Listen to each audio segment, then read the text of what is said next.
Hello and welcome to the Fast Track Travel Clinic with me, Simon Calder. Let's start with last month's extreme weather in Northern Europe, which disrupted the plans of hundreds of thousands of airline passengers, including Ehud Bar from Israel.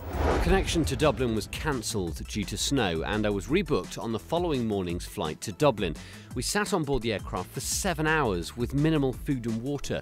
Eventually we took off, but landed at Cork Island, not Dublin. Can they legally make you stay on an aircraft for 7 hours and refuse to let anyone off? I've also spent 7 hours waiting on the tarmac because of wintry weather, and you have my sympathy, but I'm afraid that's all I can offer, because Article 19 of the Montreal Convention effectively says if the airline was doing all it could to get you and your fellow passengers safely to the final destination, and the airline assures me that was the case, there's no automatic entitlement to food or drink, nor a right to get off the plane. Next, Barbara Dixon is another viewer who suffered from excessive tarmac time. She was flying home from Cape Town to London when a fellow passenger fell ill and the flight was diverted to Rome. We sat on the tarmac for 4 hours. Eventually, the captain announced he had no option but to cancel the flight because the crew had reached the legal limit for flying hours. We didn't fly out until the following day. Do I have a right to compensation? Once again, Barbara, while I sympathise, there's no compensation due to anyone on flight BA58 because the event was wholly outside the airline's control.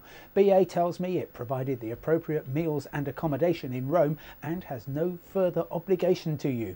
Your travel insurance may possibly offer a small payment for protracted delays, perhaps $50 for each 24 hours, but many policies simply don't. Let's see if I can be a bit more positive with this next question. A friend and I, both active widows in our 70s, want to do a rail trip of Scandinavia. Are there any alternatives to an organised tour? Certainly there are, Jill, notably the Eurail Scandinavia Rail Pass, which is available only to people like you who live outside Europe. It's a simple concept. You choose how many days of rail travel you'd like to cover in Denmark, Sweden, Finland and Norway within 2 months. The starting price, 4 days for 2 people, is $275, rising to $429 for 10 days. The air hub for Scandinavia is Copenhagen, well worth exploring for a couple of days before you start on your own great rail adventure. First stop, Stockholm, then head north to the Arctic. Narvik in Norway specifically, you'll need to travel by ship for a few hours, a great experience in its own right. From Narvik down to Bodø, where you board the train once more for Oslo. Choose from a couple of side trips to the Art Nouveau town of Ålesund or the fabulous harbour city of Bergen, then glide back down to Gothenburg, Malmö and Copenhagen Airport. The Northern Heights indeed. Finally, John Greaves is heading from Auckland to Rome via London. As I'm not actually staying in the UK, do I have to pay the outrageous new fees applied to passengers?